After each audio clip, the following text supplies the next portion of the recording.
고난 사랑의 다른 이름이라는 제목으로 우리 말씀을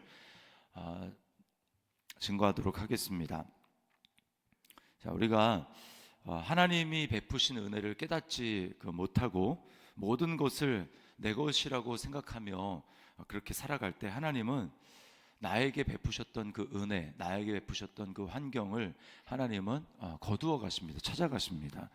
그 이유는 우리가 어제 본문으로 살펴봤지만 하나님이 주인 되심을 알게 하고자 함입니다. 하나님이 인간을 하나님의 형상대로 창조하시고 또 모든 것을 은혜로 누리게 하심은 하나님이 하나님 되심을 알게 하는 것입니다. 하나님의 영광을 받기를 원하시는 것이죠. 하나님은 딱 한 가지 원하십니다. 그건 뭐냐면 이거 하나님이 하셨습니다 라고 하는 것을 알고 고백하고 그렇게 인정하기를 하나님은 바라시는 거예요. 예전에 이제 제가 이전 사역지에 있었을 때 그 몽골에 이제 몽골 국제대학 그 총장 권오문 총장님이 오셔가지고 이렇게 간증을 하신 적이 있었습니다. 근데 이제 뭐 여러 가지 어려움, 재정의 난을 겪고 어려움을 겪는데 하나님이 그 가운데서도 매년 확인하시는 딱 한 가지 질문이 있대요. 그건 뭐냐면 너 누가 주인이냐, 누가 이거 했느냐라고 하는 그 질문이었습니다. 그때마다 이거 주님이 하셨죠. 어떻게 주님이 아니시면 이 일이 가능하겠습니까? 라고 그렇게 고백을 했다고 하십니다. 그게 바로 선악과죠. 선악과를 하나님이 만드신 이유는 딱 한 가지입니다. 그것을 통해서 하나님이 주인 되심을 고백하는 거예요. 그 선악과 이거 따먹지 말아라. 내가 모든 것을 다 허락하지만 이거는 안 된다. 이거 허락하지 않는다. 먹는 날에는 반드시 죽는다. 라고 하신 그 하나님의 금지 명령 앞에서 선악과를 딱 보는 순간 이거 하나님이 하지 말라고 했지. 이거 모든 걸 누리게 하는 분은 하나님이니까 하나님 말씀 들어야 하는 거지. 하나님이 모든 것의 주인인 거지. 하나님이 나도 만드셨지 라고 하는 것을 날마다 기억하면서 주님, 인생의 주인은 하나님이십니다. 이거를 고백하게 하시는 겁니다. 이게 바로 선악과의 가장 중요한 기능이라고 하는 것이죠. 그래서 어제 본문인 9절 말씀을 보십시오. 9절에 보면 이렇게 이야기합니다. 그러므로 내가 내 곡식을 그것이 익을 계절에 도로 찾으며 내가 내 새 포도주를 그것이 맛들 시기에 도로 찾으며 또 그들의 벌거벗은 몸을 가릴 때 내 양털과 내 삼을 빼앗으리라 이렇게 말씀을 합니다. 그리고 빼앗는 이유는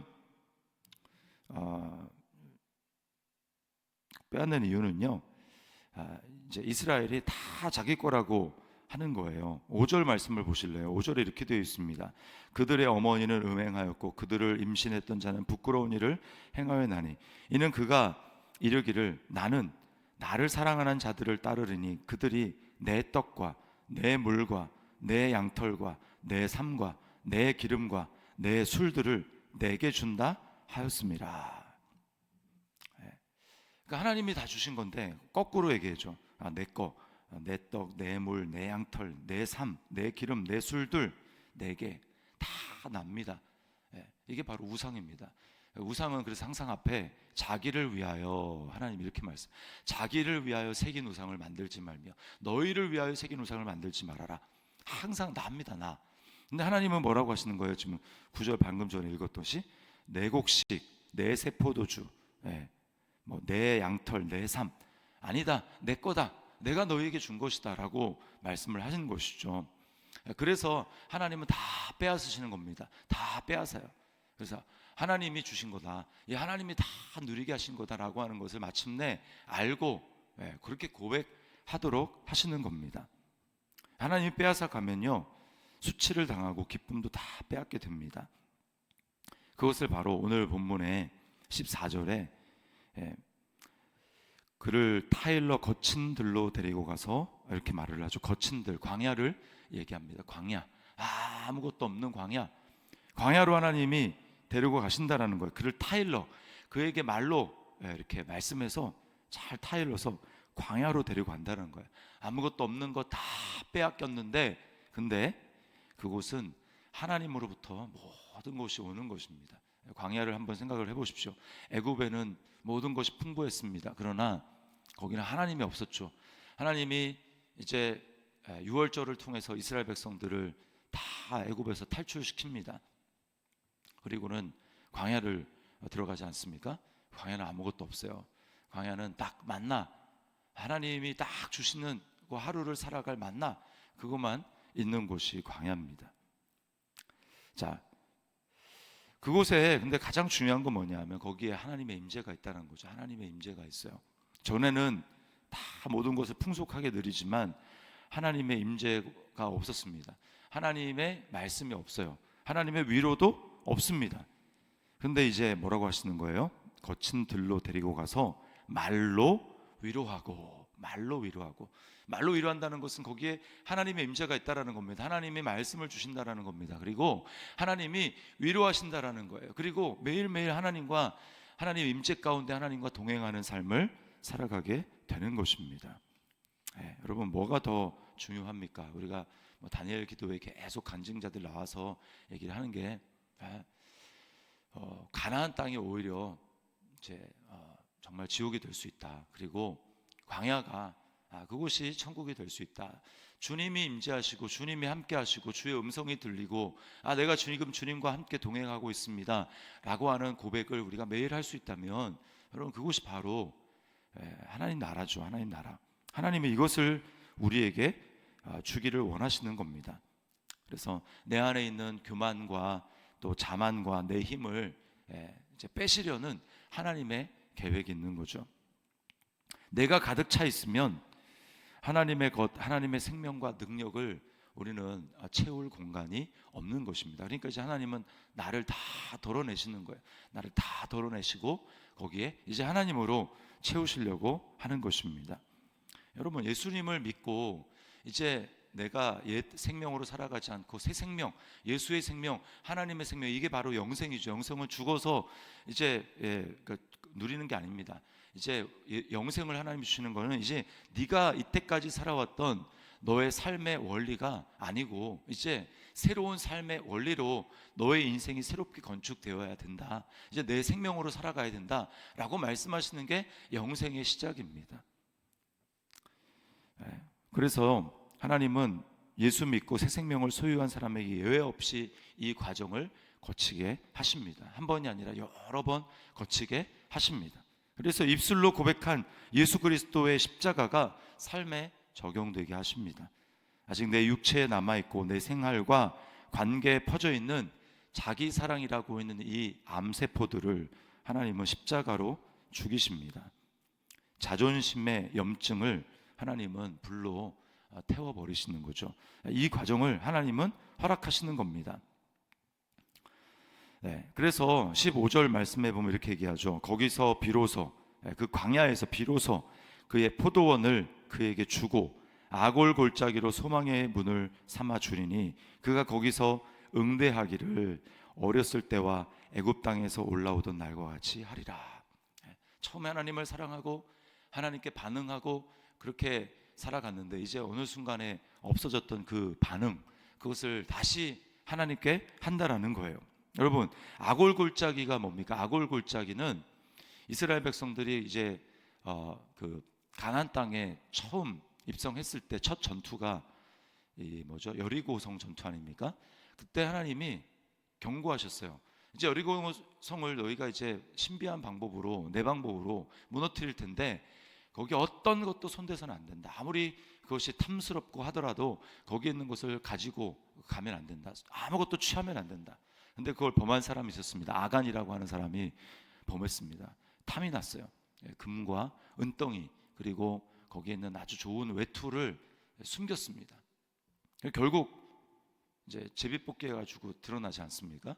하나님이 그래서 이제 다 돌로 쳐가지고 이스라엘 백성들이 돌로 쳐가지고 아간과 그의 모든 가족들이 다 돌무더기가 된 그 무덤에 장사되지 않습니까? 그래서 그거를 아골이라고 하는 거는 괴로움이라는 뜻입니다. 그래서 아골 골짜기는 괴로움의 골짜기예요. 우리는 그 아골 골짜기에 뭘 상징하는 겁니까? 탐욕이죠. 욕심이죠. 그 탐욕과 욕심, 하나님 없는 탐욕과 욕심으로 결국은 돌에 맞아서 죽어야 되는 게 우리의 운명이라는 것입니다. 악골 골짜기. 그런데 그 내가 죽어야 될 그 악골 골짜기에 하나님은 예수 그리스도 자기 아들을 보내서 그 악골 골짜기가 신약의 이제 뜻은 다르지만 의미도 비슷합니다. 골고다 골짜기에서 그것이 바로 나의 악골 골짜기가 되게 하시는 겁니다. 골고다는 해골이죠. 라틴어는 갈보리라고 합니다. 똑같은 거예요.